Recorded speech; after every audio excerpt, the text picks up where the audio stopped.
welcome, Arintham. So, Hi. hi. So we'll have like a quick introduction. I think one of the colleague will do your introduction. Yes. Dr. Chitra. Hello. Yeah. Next, we'll start with our invited talk of day 2. So our first speaker of the day is Dr. Arintham Basu. He'll be delivering a talk on AI for edge computing. So before moving on, let's have a look into his profile. So he received BTech and MTech degrees in electronics and electrical communication engineering from IIT Kharagpur, MS degree in mathematics and PhD degree in electrical engineering from Georgia Institute of Technology, USA. He joined NTU Singapore in 2020, where he is currently a tenured associate professor. His research interests include bio-inspired neuromorphic circuits, nonlinear dynamics in a neural system, low-power analog IC design, and programmable circuits and devices. Dr. Basu received the Best Student Paper Award from the Ultrasonic Symposium in 2006, Best Live Demonstration at ISCAS 2010, and the finalist in the Best Student Paper Contest at ISCAS 2008. He also received the MIT Technology Review's inaugural TR35 at Singapore Award in 2012 for being among the top 12 innovators under the age of 35 in Southeast Asia, Australia, and New Zealand. He received the Prime Minister of India Gold Medal from IIT Kharagpur in 2005. He was a guest editor for 2 special issues in the IEEE Transactions on Biomedical Circuits and System for selected articles from ISCAS 2015 and BioCAS 2015. He is serving as a corresponding guest editor for the IEEE Journal on Emerging and Selected Topics in Circuits and System, special issue on low power adaptive neuromorphic systems, devices, circuit architecture, and algorithms. He is currently an associate editor of the IEEE Sensors Journal, the IEEE Transactions on Biomedical Circuits and System, and the Frontiers in Neuroscience. And over to you, Dr. Arintham Basu, for your talk. Thank you. Thank you very much, Chitra, for the very detailed introduction, and thanks, Alex, for the invitation. First, let me ask: am I audible? Is the audio okay? Yeah, yeah. Okay, All so good. let me share my screen. And okay, can everybody see this? It's okay. Yeah. Okay. Okay. So again, thanks a lot, Alex, for the invitation. So what I'll talk about today is some of the work my group has been doing over the last 10, 11 years. So I call it Neuromorphic Engineering version 2. That's AI for edge computing. And actually, there's a slight change in my bio. I'm currently a professor in City University of Hong Kong. So I joined there last month. So it's been about 1.5 months over here. Okay, so I should first start off by thanking my research group who did all the work that I'm going to present today. And of course, thanks to all the funding agencies. So as Chitra mentioned, I was earlier at NTU in Singapore, and I just moved here. So my group's research work is kind of at the intersection of brain and electronics. So you see the arrow going both ways. So we'll see some examples of that.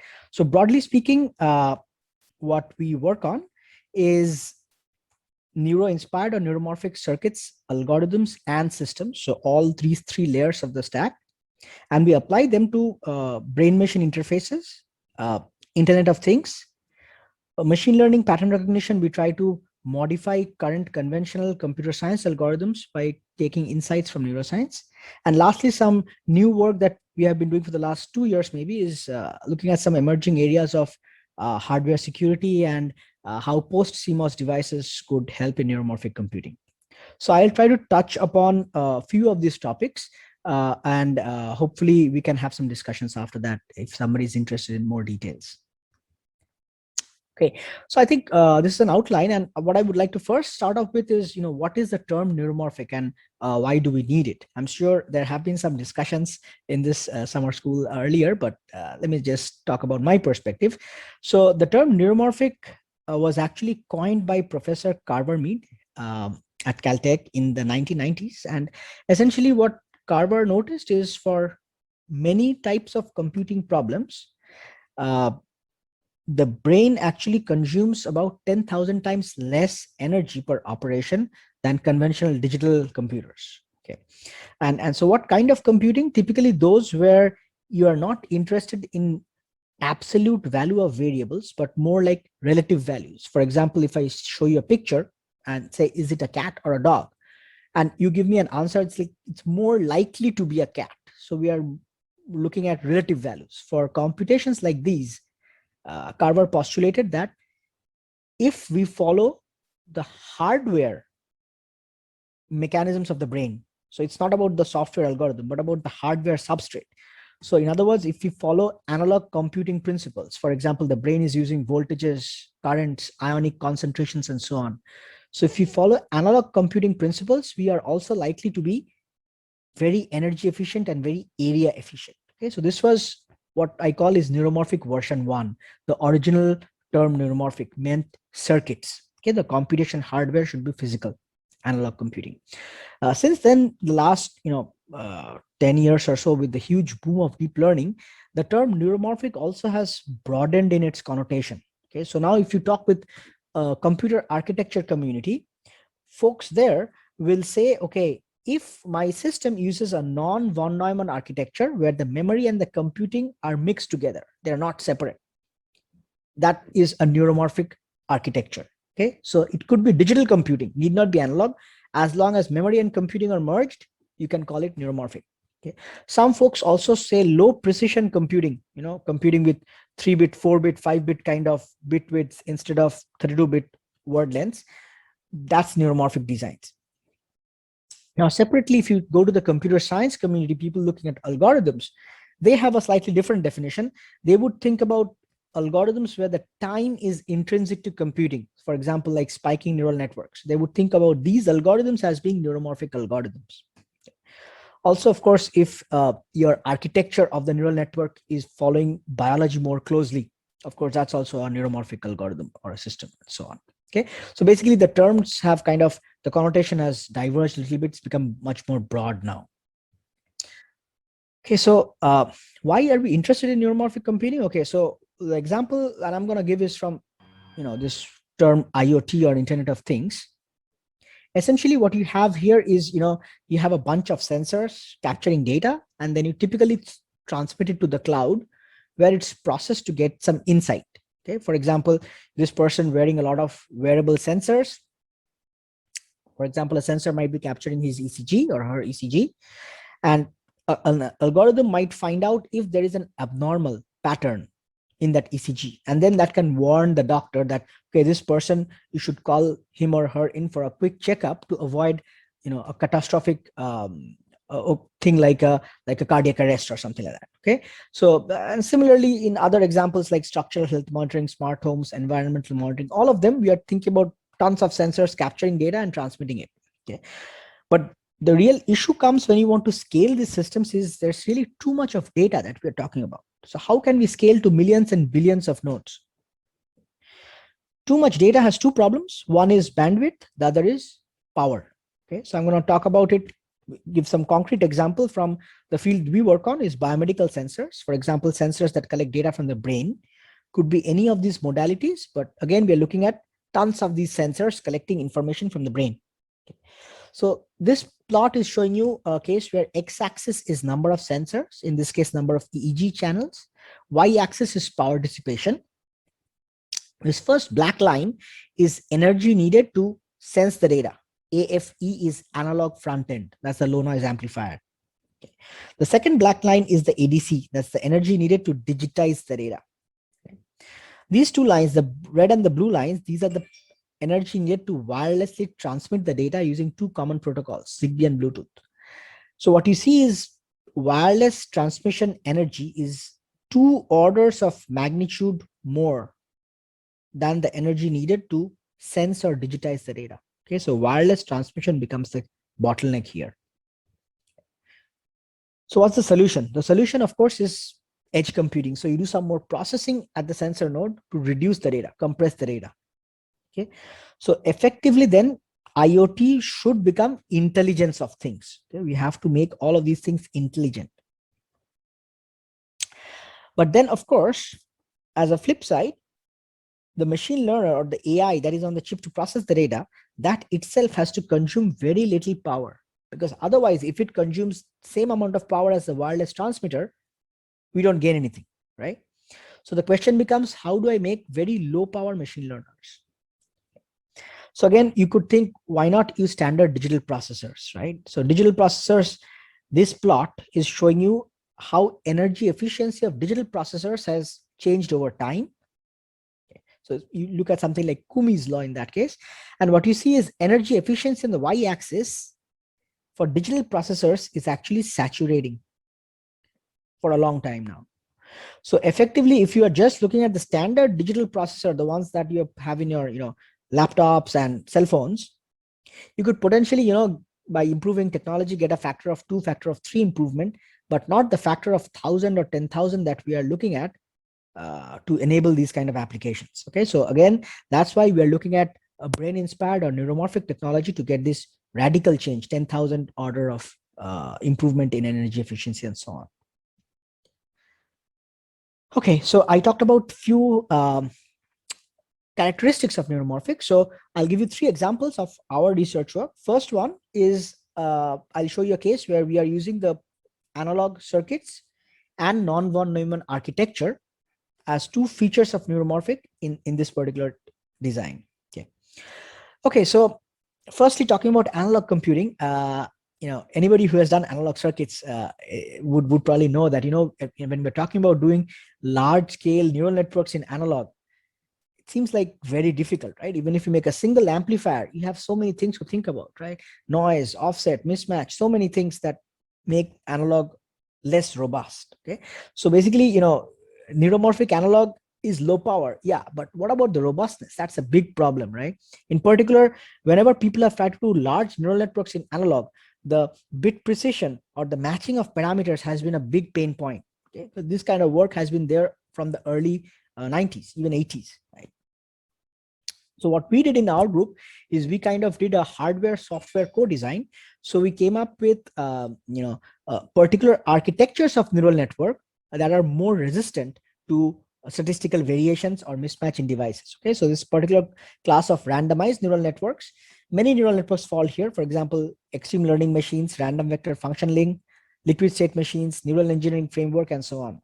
Okay, so what's common in all of these is the first layer of weights, which is the bulk of the weights, the majority of the weights, they are random and fixed. You only need to train the second layer.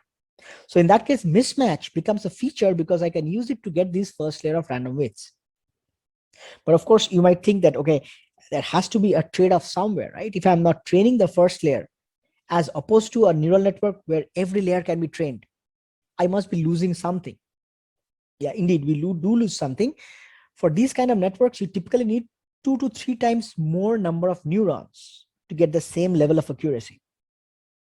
But the flip side is, by doing this random neurons, I can actually make the energy dissipation of each neuron 10 to 15 times lower than a programmable neuron. So in effect, even if I have 2 to 3 times more neurons, I still end up having lesser energy than the conventional approach. Okay. So it's an added benefit for this kind of networks. These networks can be trained very fast because I only train the second layer. No back propagation is needed. So these are very good for problems where the signals are non-stationary. You need to retrain very frequently. Okay, so this shows you a generic architecture of our system where the inputs are coming in from the left-hand side along the rows, and you have this big synaptic crossbar, and then you get summation along the columns, which is again by Kirchhoff's current law, standard crossbar stuff, and the outputs go into this spiking neurons. But to get good programmability, what we do is we actually convert these spikes into a digital number through a counter. Okay, so the second stage is programmable entirely in digital. Okay, so in some sense, the first big stage is analog, second stage, programmable one, is digital. In some sense, people who do analog circuits would kind of think about this as, you are doing some kind of calibration using the second stage, like, calibrating ADCs that people are very familiar about. Okay, so this shows you example of a chip that we did. I won't go into details of this. So you can look at the references. Each page has reference at the bottom, so you can look at the references for more details. But basically, what's going on is you have these analog, the digital inputs coming in, going into some kind of DSCs, then going into this big crossbar. The advantage here, each element of the crossbar is just a 2-transistor current mirror. That's acting as a multiplier. So that's literally the most efficient multiplier that you can get, right? It's the smallest, tiniest multiplier.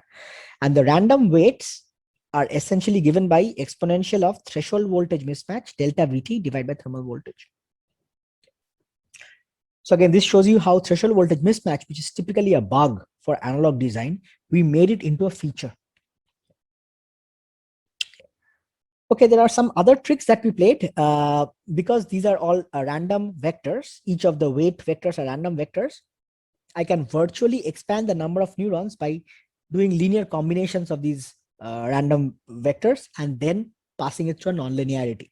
Okay, again, so details are there in the paper. I won't go through it, but basically we are exploiting the fact that difference of 2 random vectors is going to give me a new random vector. Okay, so now if you look at results, this is showing you the chip and the details of the measurement setup. Again, as people always do in this community, we start off with the simplest data set, the MNIST handwritten digit data set. And indeed, what we see is as we increase the number of neurons by this virtual expansion trick, which is taking the difference of the 2 random vectors, we can indeed get the error rate down. Okay, so the max that we can get it down to for 1024 hidden neurons is around 6%, which is comparable with what we get in software. Okay, so that's very good. And secondly, with all the tricks that we have in hardware, which is making it fully differential and canceling out common mode currents and so on, we can get energy efficiencies of about 3 teraops per watt. So this was pretty good when we had done this work about 4 years back. Of course, now the energy efficiencies have gone up, and our latest works in this category of neural networks are in the range of 50 to 100 teraops per watt. Okay, so that's where the field has progressed in the last 4 years. Okay, but for us, this particular work was important because we were looking at a bigger application, in particular implantable brain-machine interfaces. And that's where we are trying to use this technology to also understand more about the brain and interface with the brain. Okay, so for those who are not aware, IBMIs or brain machine interfaces is an application where we have sensors like these that can be implanted into the brain of a person. Why would somebody do that? Okay, for patients like these who are, for example, tetraplegics who cannot move their arms or legs, turns out the part of the brain that can think about the movement, motor cortex, M1 region, is still active. Okay, so the neurons there are still firing. So if you can train the person to think about a certain movement, we can use these sensors and chips to detect the brain activity and then use AI to decode it so that effectively the person can use their thoughts to control an object. For example, they can move the wheelchair by themselves, or they can move a cursor on a screen and browse a tablet, go to different websites and just be independent. Okay, so for these kind of patients, gaining independence is such a big thing in their lives. Okay. So this actually was part of a bigger consortium in Singapore with A-STAR. It's a government research lab, and it's a neuro devices program where we are doing this whole closed loop system where we use decoding of the brain data, move an actuator, and the movement of the actuator gives visual feedback to the subject because he's able to see where the cursor is moving. Okay, so what are the challenges in this area? So I say scaling IBMI. Scaling IBMI means how can I get more and more neurons recorded? Okay, so this particular plot, x-axis is time, y-axis is number of simultaneously recorded neurons on a log scale. So this is very much like Moore's law, right? This is like Moore's law for neural recording. You see that indeed there's an exponential trend. So we keep on recording from more and more neurons as time progresses.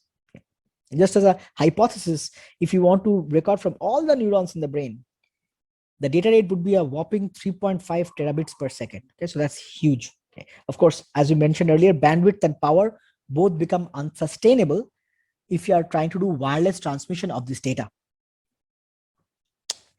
So what's the solution? The solution, as we all know, is edge computing. So we want to put AI into the implant.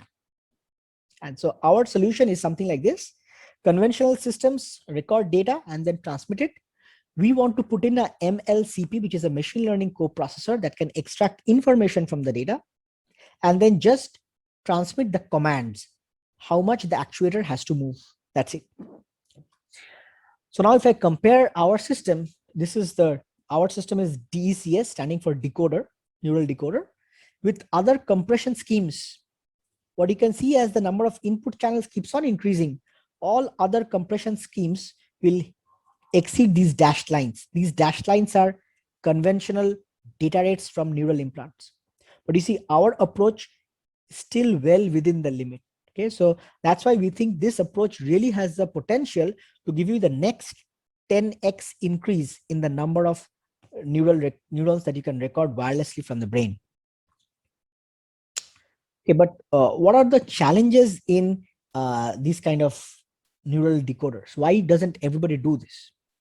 Firstly, of course, as we discussed, it has to be a very low power, very low memory design, because the thing has to be very small, has to fit into an implant going to the brain. Second big problem is data drift or non-stationarity. So you need frequent retraining. So anybody who has worked with these kind of systems would know that the electrodes that are implanted over time, the signal that you get from them changes. For example, the electrode can move. As an example, you can see here, this is a cartoon that's showing on day 1, you have these electrodes, and this one can capture data from this neuron. But on day 2, the electrode has moved a little bit, and this neuron is lost. Okay, so statistics of this data can keep on changing. Okay. Over time, some electrodes can even get broken. Okay, or you can have scar tissue formation, which prevents the electrode from recording. So how can we deal with these kind of situations? Okay, that's a big problem. A third problem that people most often don't talk about is, how do I distinguish my desired activity from background neural activity? If you're recording from data from the brain, neurons there are continuously firing. How do you know which part is my relevant data? Okay, that's very important for a patient, because otherwise the prosthetic device may keep on moving even when he or she does not want it to move. And lastly, we want to have some flexibility, because typically whenever you do hardware, the problem is it gets fixed. But if you're especially using it for neuroscience experiments over 3 or 4 months of time, sometimes the hypothesis of your experiment may change. So you might have to look at new outputs. Okay? So it should be flexible enough design that I can change the decoding outputs. Okay. So we solved all of these using this randomized neural network approach that I talked about. But the example that I'm going to show here first is our first chip. We used it to decode finger movement and wrist movement. So 5 fingers and wrist, total of 6 joints, flexion and extension. So 2 categories of movements, a total of 12 classes. Okay. Along with these 12 classes, we also have to classify at what time the movement is happening.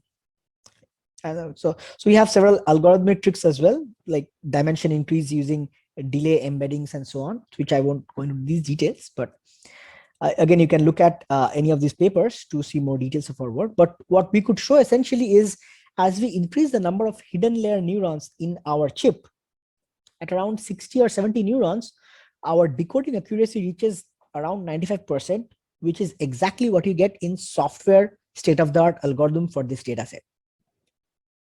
It's very important, because many times in these circuits communities, when you look at neuromorphic algorithms and so on, people say that, okay, I can save 10 times energy by reducing classification accuracy by 2%. In medical devices, even 2% is not acceptable. Okay, so you cannot lose anything. Okay, so this was very important for us. And all of this we could achieve while the decoder consumes only about 0.4 microwatts. Just to give you an idea, the processors in your cell phone take about 1 watt. So that's about 1 million times more than the power dissipated by this decoder. Okay. So it's definitely low enough to be implanted. Yeah, so let me see if this video works. So this is an example of decoding. And you can see over here, these are spikes recorded from the brain coming from 40 different channels. This red line is the decoder's output. It's thresholded to give a movement onset when the movement is happening. And the top part shows you F4, meaning this is the type of movement, F for flexion, 4 for the fourth digit, okay, and so on. So each of these trials are 2 seconds long, and that's how the system keeps on working. Okay, so what I showed earlier was actually data that was pre-recorded from a primate. But if you talk with any person working in this area, any neuroscientist, they would say that, okay, that's all good, but how does it work in real time? Because in real time, the system is very different. It's a closed loop system in that case, because whatever errors that are happening in your decoder, the primate would get some feedback about the error and would try to correct it. So that's what we did the last 2-3 years, from 2019 to 2020. We looked at interfacing with a live neural recording system, and our decoder's output was used to show the stimulus on a PC and show which direction the decoded output is going. And this would give visual feedback to the primate. Okay. So we were able to show that in this mode, where there is no explicit movement of the hand, just by pure brain control and with feedback, the primate achieves a speed that's about 85% of actual hand movement, so which is very good. Secondly, we could show that the number of successful trials is about 96% of that, what happens when the primate is using the hand. Okay, so both of these are very useful, because this gives us confidence that if you go to human trials now, the human patient is not going to be frustrated by using this kind of a decoder. Okay, so that was the first example. The second example that I'm going to go to now, let me see how much time I have. Okay, the second example that I'm going to talk about uses these two features of neuromorphic. One is asynchronous spike timing, and the second one is using low precision computing. So for this particular case, the thing that we use is neuromorphic vision sensor. So these are cameras that simulate how the human retina works. Okay. So in other words, normal camera gives you a frame, right? You read out all the pixel values, it gives you one frame. But in these particular cameras, each neuron, each pixel fires a spike, a 1 or 0 signal independently, only if it senses sufficient change in contrast. So in other words, if there is no change in contrast in a static scene, the pixels should not generate any events. Okay, so of course, you can understand we get a lot of data reduction in this kind of systems. Also, we have very fast reaction, because I only scan out that part of the scene, only those pixels which are relevant. So I can react very quickly based on that. I mean, also, I would say it's ideal sampling, because things that move fast generate more of these spikes or events. Things that move slowly, for example, background, doesn't generate any event. So you're sampling different objects in their scene according to their velocities, so which is in some sense ideal. Okay, but as I say, a picture is worth 1,000 words. So let me try to show you a video of one of these kind of cameras. This is a pen being flipped. What you can see is on the left, a standard camera is showing you motion blur. The pen is moving so fast, the frame rate is not enough to sample it. It's also sampling all of the static background, right? So you're generating a lot of redundant data. But the neuromorphic camera, you can see the middle part is actually, slowed down. So you can see that the neuromorphic camera can actually capture the pen perfectly. Okay, no issues at all. And the background is not generating any data at all.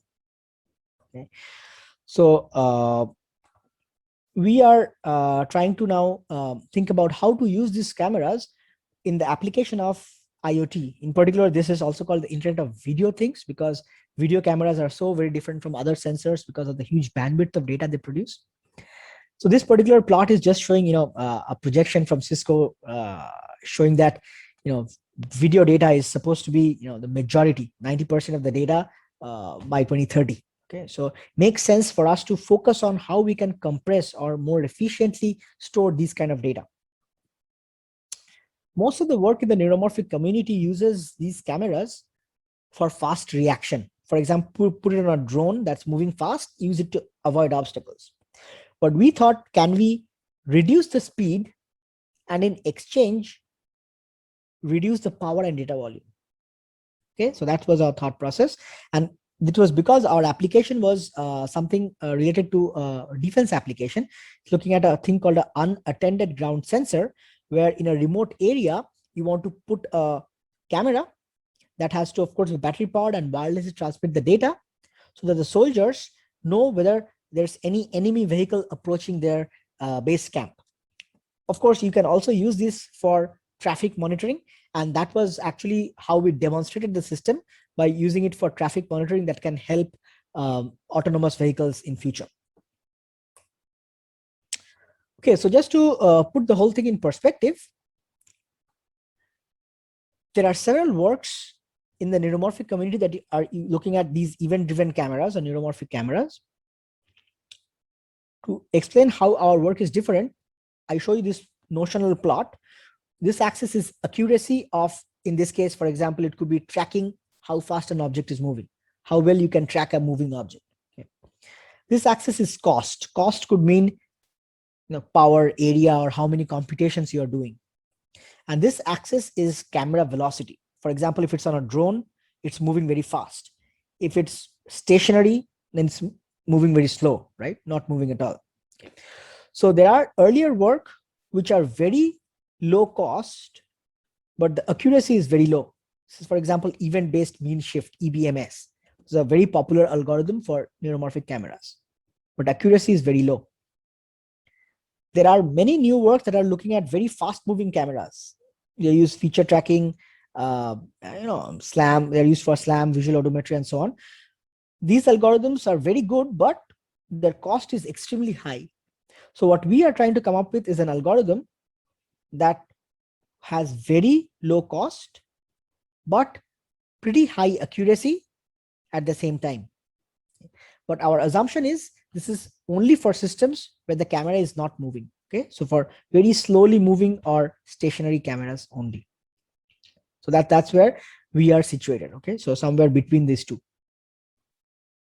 Okay, so when we start off, we look at things like, is event-driven vision always very computation efficient? Because whenever you listen to talks in this community, people say, okay, it's only generating events, so my computation is going to be very low, just like IoT needs. Okay. But actually, if you look at some of the data from actual data from the cameras, that's not true. Even though a camera might be looking at a stationary scene, you think there should not be any data coming out, but there's always noise, thermal noise, flicker noise in the pixels, and that leads to all the pixels continuously generating some amount of data. So you cannot really interface these cameras with a microprocessor. It would always wake up the microprocessor. It wouldn't go to duty cycle mode at all. Other issues are, of course, if you use the neuromorphic camera, I told you that it's sensitive to change in contrast, right? So now if you are looking at a scene where there is a smooth surface, then the smooth surface will generate no events. For example, see here, this is actually a bus. But because there's so much of glass windows here, all of the glass is not generating any events. As a result, the tracker boxes all get so fragmented, broken up. Okay, so it's very counterintuitive. You would think a bus is easy to track, right? This is so big. But for the neuromorphic camera, because it's a smooth surface, it becomes difficult. It breaks up into many pieces. Separately, our motivation was there's this huge progress in deep neural networks. Can we somehow leverage this and make some kind of a hybrid method? Okay. And lastly, of course, in our group, we are always looking at software, hardware co-design, so that whatever algorithms we make should be easy to design in hardware. Okay. Okay, so now the first thing that I mentioned, event-based processing is not always frugal. Noise causes problems. You can see, for example, this recording, it's a traffic scene, and you can see that there's constant amount of noise being generated in all the pixels. Okay, so all of these would cause any tracker to really go haywire. It will go all over the place. Okay. There are event-based denoising algorithms, for example, nearest neighbor filters and so on. But the problem is these algorithms have a huge memory requirement. So if you are designing any chips, for example, a simple algorithm for a VGA camera would take about 614 kilobytes. That's almost 1 megabyte. Anybody who has designed chips would know this is a huge area, right? So very difficult to allocate such a large amount of area just to remove noise. Okay, so we came up with a hybrid approach where we still create a frame out of these events, but we create a binary frame. So each pixel value is only 0 or 1. Okay, so it's in some sense thresholded version of a rate code. So this is very resilient to noise because it's a binary representation. Memory requirement is very low. And lastly, we can use very simple denoise techniques, even like median filtering, that's very commonly used in image processing to get very, very nice results. And of course, as a byproduct, because we are creating frames, we can actually do duty cycling of the NVS. The processor can actually stay asleep most of the time, wake up, get data from the NVS, create a frame, process it, and then go to sleep. Okay, so it makes it much lower power and easier to use in IoT. Okay, so this is again details of our system. Again, I won't go into whole details of each block, but just to give you a feeling for it, the first block creates these event-based binary images or EBBIs. These are again 1-bit images, and then you can denoise it using simple median filters. Then we go into a region proposal block, and the region proposal has 2 parts. First part, we again go into our image processing toolbox and use connected component labeling algorithms, which are morphological operators for binary images, which are well known for many, many years. But disadvantage of using this is, again, leads to fragmentation that I was talking about earlier. So how to correct this? We use a neural network to correct this. And this neural network is in some sense inspired by current neural network based region proposals, like for example, YOLO, or which is a very popular algorithm. Okay. After this, the region proposals that come out are finally sent to a tracker. And in this case, the tracker is overlap based tracker because we can sample very fast. We can ensure from one frame to another, there's overlap between the objects. So it makes it easy to track. And finally, this goes to a visualizer to show how well we are tracking. Okay, so EBBI, neural network, and OT together, we call the system EBINOT. Okay, EBINOT is shown here. Briefly, the neural network itself is inspired from YOLO. So it's a CNN, but because each of these images, the part that we have to focus on is very small. Why? Because the neural network, the image itself from the camera after denoise, background gets almost totally removed. So we only have very few regions where we have to use these kind of neural networks. Okay, so as a result, the total number of computes for our system is much lower than tiny YOLO, YOLO Lite, or other region proposal algorithms that are common in deep learning community. Also, the number of parameters that we have is much smaller than all of these other methods. Okay, so which means the memory size required is also very small. Okay, so overlap tracker is actually, I won't go into details, but it's really a simplified version of Kalman filter with some heuristics added into it, taking into account the nature of these event-based images. Okay, so I won't go into details of this part. So now looking at the results, we actually capture data from 3 different locations within the National University of Singapore campus. And every time we present this kind of work, we get a question that, how does it compare with standard RGB cameras? RGB cameras give you, 3 colors, so much more information. So this time we actually did simultaneous recording with RGB cameras and used deep learning algorithms to process the RGB camera image. Okay. So let's see, this is a video that's showing how our system works. So you can see there are 2 trackers locked onto these 2 cars. Occlusion is handled perfectly when they cross over. And for each tracker, there's a classification system that tells you what's the object in this case. For example, the black tracker here is likely to be a truck. So another car comes in, a red tracker latches on, it's likely to be a car. Okay, and so on. Okay, so this is how our system works in real time. Okay, now if you really want to compare, we compare our system with several other comparative systems. In comparisons, what we do plots like these, where x-axis is IOU, standing for intersection over union, meaning we have a ground truth box that's showing where the actual object is, and our tracker also outputs a box. So if these two boxes overlap perfectly, then the tracker is doing very well. So intersection is very high. So typically we sweep this parameter and see how the algorithm behaves. Y-axis is F1 score, which is harmonic mean of precision and recall. Precision is related to false positive, recall related to false negative. Okay, so ideally we want both precision and recall to be high. So F1 score high is better. Okay, so what we show is compared to EBMS, the earlier state-of-the-art event-based mean shift algorithm, our hybrid system is much better. Okay. Area under the curve, which is area under these curves, is much higher, as you can compare here. Also, what you can see is compared to Kalman filter, overlap tracker is doing much better, which is also a good sign. And now we are comparing with deep learning systems. And what you can see here, compared to two other very popular deep learning systems taken from CVPR conferences, our system, EBINOT, area under the curve is little bit less. Okay, but what we'll show later is number of computes is much lower.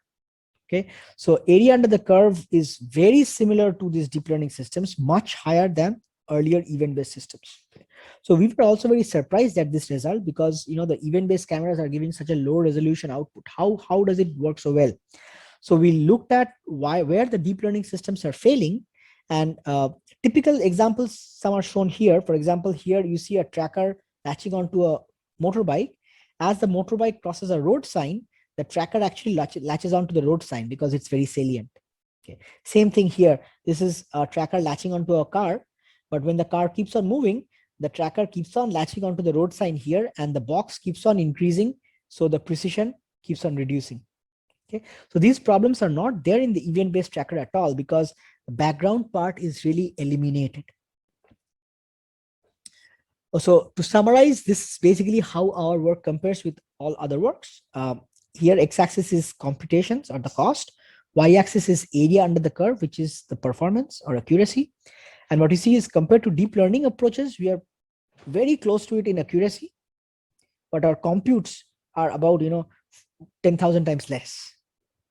Compared to other event-based algorithms, our performance is much higher, while computes are actually similar. Okay, so this shows you a very nice trade-off that is possible if you use hybrid approaches of event-based and frame-based.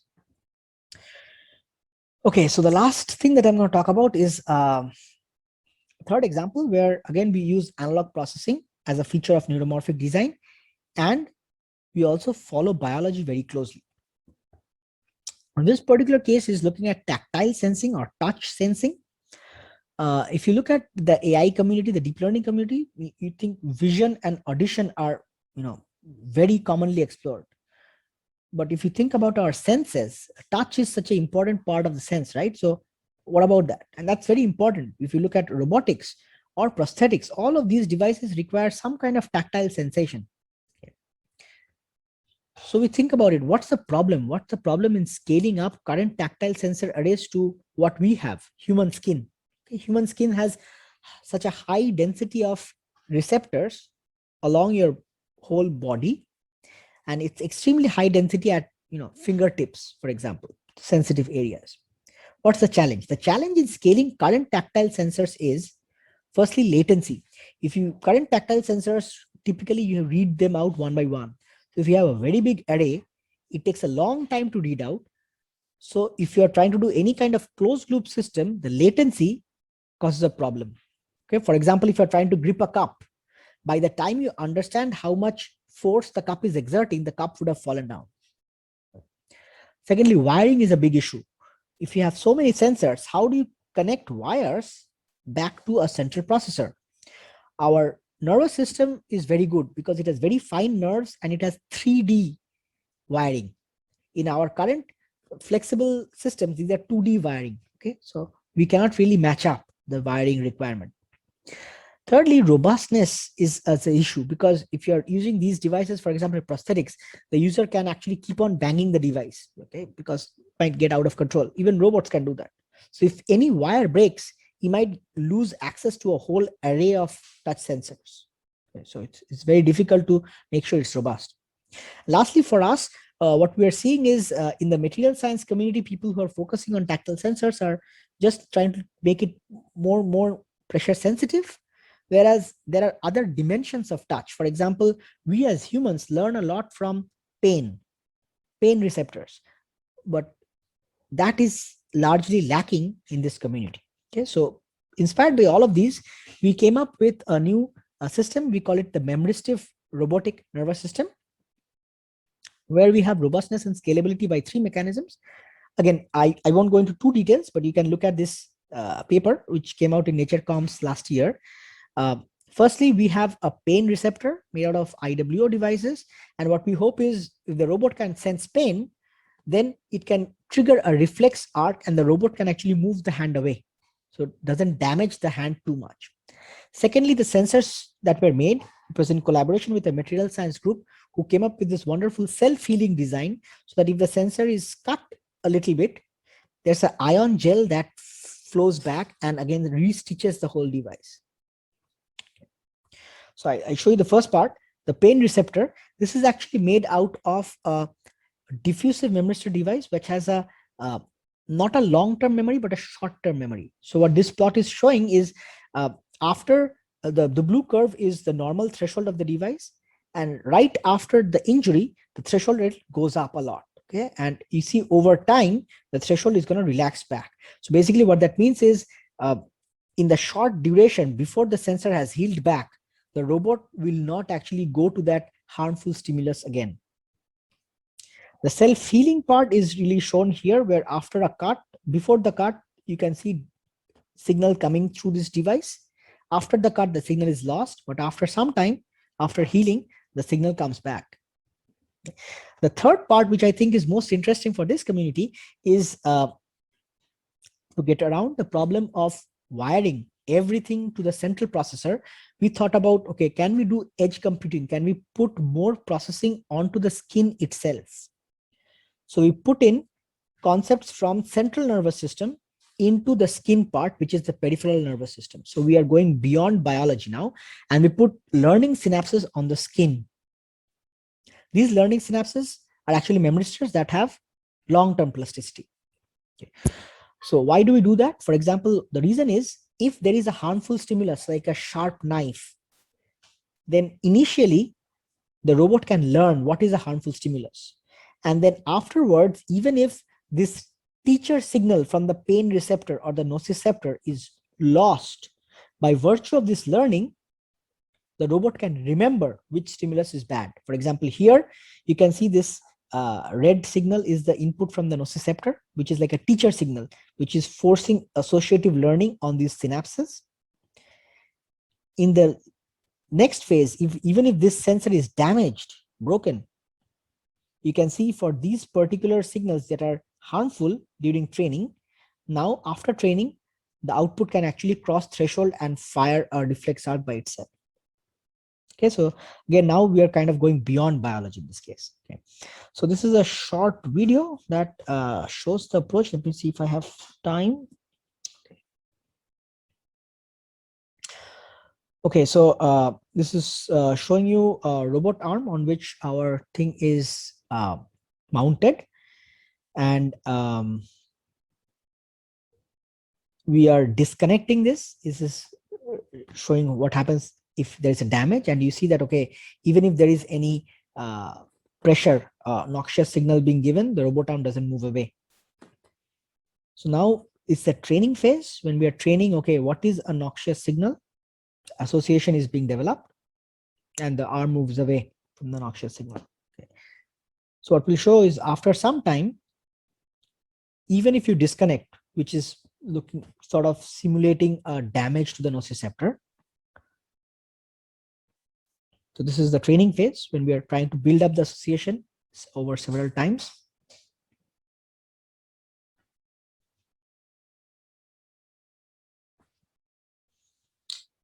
go ahead a little bit. Okay, so now the connection is removed, which represents damage to the nociceptor. And now, it's still able to recognize the harmful stimuli and move away. Okay, so the thing about this part of work was all of these are made using flexible devices so that they can be actually put on skin like arrays. Okay. So I'll now just spend a few more minutes talk about some of the future directions that we are looking at in our lab.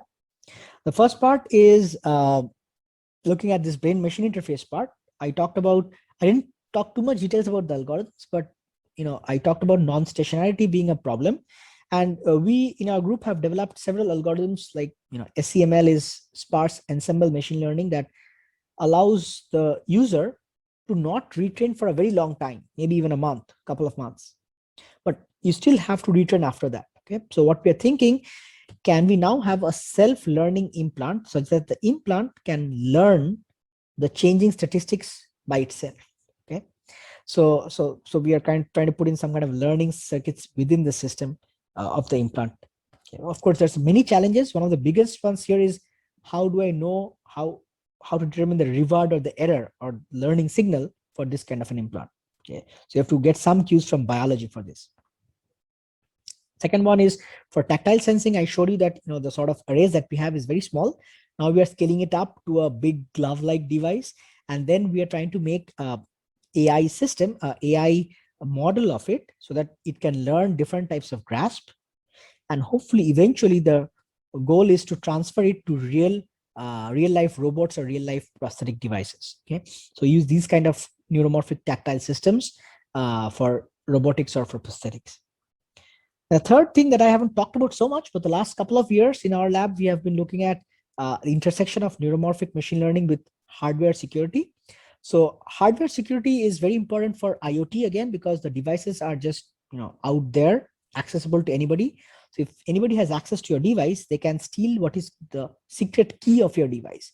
Once they know the secret key, no matter what cryptography algorithm you use, it's useless. Okay, so to protect against this, people use a new type of a key generation mechanism called a physical unclonable function that actually exploits device mismatch or statistical variations to generate the key. Okay, that is very difficult to hack because these differences or these deviations are so small, very difficult to read it out when the device is off. It's also unclonable because physical mismatch is inherently random from chip to chip. Okay, so you can't really clone it. If you remember, the first kind of neural networks that I showed had a randomized neural network, right? And that's where the connection comes with PUFs. We can actually reuse those machine learners as a PUF, okay? And that's what we have been doing for several years now, trying to see how this machine learner and PUF being together can help each other, okay? For example, we have shown that we can reduce machine learning attack accuracy a lot, okay? From 71%, we can reduce it down to 50 or 60%. Okay, and there are several other works. For example, we have taken inspiration from neural networks and shown that using recurrent neural networks, these kind of PUF circuits can again become very unhackable, or machine learning attack accuracy really can go down a lot, go down to 50%. 50% is like random guess whether the key is a 0 or a 1. Okay, and again, you have more details in all of these papers. And so I think at this point I'm running out of time. So I would conclude by saying that neuromorphic version 2 has a lot of opportunities, all in circuits, computer architecture, and algorithms, all layers of the stack. And I would be more than happy to discuss more about any of these topics that I talked about. So with that, I would say thank you for your attention. And one last announcement is, since we just opened up the lab here at CTU in Hong Kong, we have openings for lots of PhDs, postdocs, and research assistants. So if you're interested in this kind of research, please feel free to email me at this email ID. Okay, so thank you very much. Thank you very much. I think there are some questions, a couple of questions that come. So one from Chitra.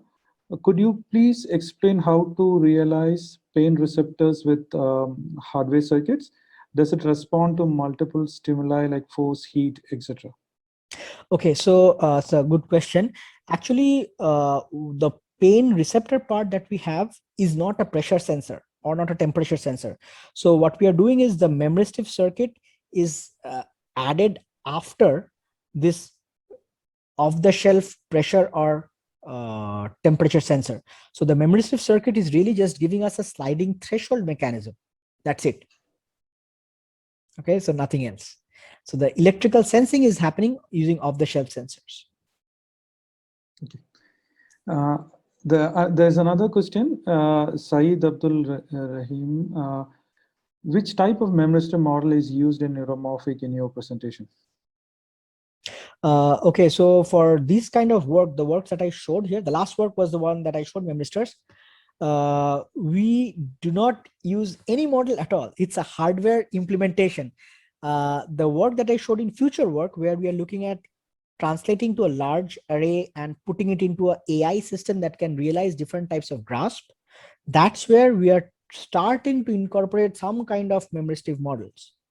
Okay, but for example, the pain receptor, if I have to make a model of it, it's a sliding threshold. It's a not a permanent change, right? It's a short-term change. So I would represent it using two differential equations. Yeah. So basically, we're just going down to the device level and just representing the equations as much as possible. Yeah. But in our work, we haven't done it so far. All the results I showed are from actual hardware, not from models. There is another, maybe a bit off the topic, but could we use AI for developing low-cost MRI?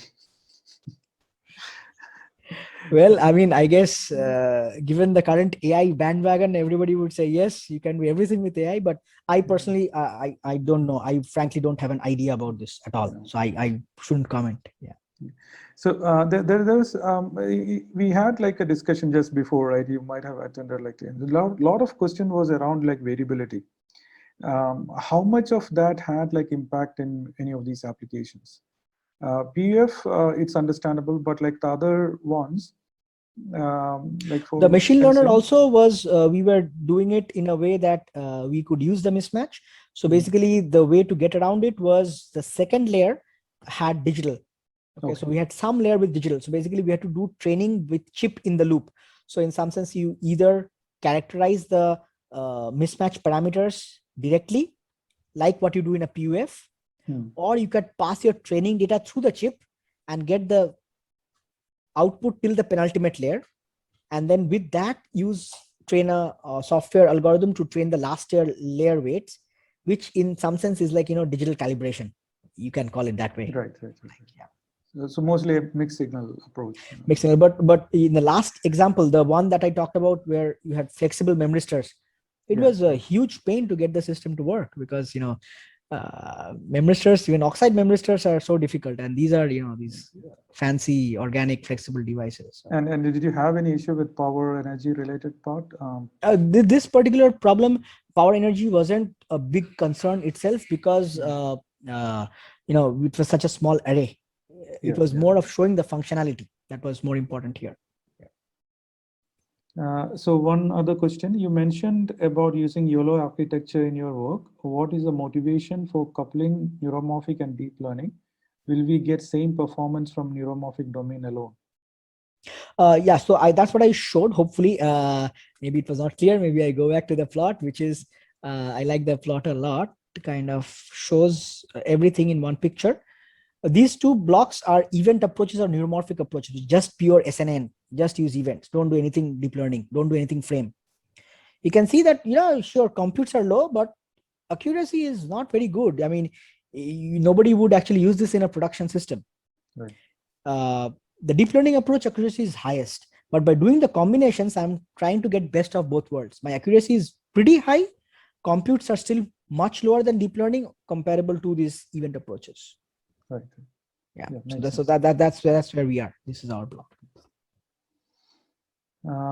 Very nice talk. There are more questions coming in, so I'm trying to catch up with that. Very nice talk. I was curious to hear about your thoughts on energy consumption of memristors and floating gate technologies, I think. Yeah. Energy consumption of memristors and floating gates. And floating gate technologies. Yeah. Okay, so the person who commented probably knows my research background, because I did my PhD and my lot of my early work was in floating gates. So yeah, indeed, I mean, in terms of energy consumption, I would still argue floating gates versus memristors. Memristors don't give you any extra benefit in energy consumption, because at the end of the day, it's still a programmable memory. End of the day, how much current goes into that device will give you your bandwidth, SNR, and so on. So there's fundamentally no difference. The bigger difference people claim might be that scaling wise, memristor devices might give you more compact, but flash still seems to be scaling pretty well. I mean, the industry is finding out ways to make NAND flash even more and more dense. Yeah. So end of the day, 10 years later, I wouldn't be surprised if there are many flash-based in-memory computing companies out there. Even right now, I think a lot of you might be familiar with some companies that are doing flash-based in-memory computing. Yeah, I think there are also some works on like low power current arrays, who is trying to do that. Like, yeah. So, and there is another question, more questions coming. Can you elaborate more on pain sensor? How did you arrange your nodes to give you the exact point where the pain is acting? Oh, no. So we didn't arrange. It's not an array at all. So right now what we have is we have discrete few pain sensors. Okay. And we try to show that the sliding threshold property exists in this material. And with the same material, we can also create long-term memory, which is needed for the associated synapses. So basically we are pressing those pressure sensors directly. What you are thinking about is our next work, where we are putting it into a big array in a glove, where no matter where you press, you would still get some amount of feeling, but we are not there yet. Okay. Another one, what kind of memristors do you prefer, vacancy dominated or homogeneous switching devices? Okay, so for me, frankly, I don't care, because for me, I'm coming. These things are really, more of a concern for the device people whom we were collaborating with. For us, the main requirement was we wanted to have a high enough on-off ratio, so that we could at least make sure that when the device is off, we are not getting too much current from it. Second thing was this particular diffusive behavior of short-term memory. We wanted to make sure that our device has it. Third thing was we wanted to ensure that the device itself is of a class which can be placed on a large area, because we want to cover a large area skin. So something that can be printed on a large flexible substrate. These were the three main requirements. From the device standpoint, I personally did not have any requirements per se. So we have worked with two types of memristors, I would say. One is these IWO devices, and the other one is our perovskite devices. So in perovskite devices, people don't even know right now what the phenomena is, like what's the actual device reason why you're getting the memristors. Yeah. Another question, I would like to have more information about current mirror synapses. Is there any possibility to provide unsupervised learning on them? Is there any peripheral circuit to apply the learning rules? Okay, so it's a good question. Current mirror synapses have a long history. The way we have used it, they are not interfaced with spiking inputs. I don't know if you're asking about the history of current mirror synapses as spiking synapses. It's also a lot of work there. In our work, the current mirror synapses were static synapses. We did not train them. In my earlier work, when we have used floating gates, we have actually trained them using hot electron injection or electron tunneling kind of mechanisms. And there we have peripheral circuits to do training using STDP or something like that.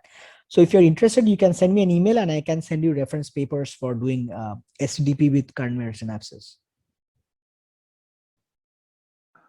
I think we'll close with that. Yeah. If there are more questions, please type those in and we'll pass it to Professor Basu for the answers. Okay. Thank you. Thank you. Thanks a lot. Thanks. Yeah, thank you very much. Let me stop the share so that you can go ahead.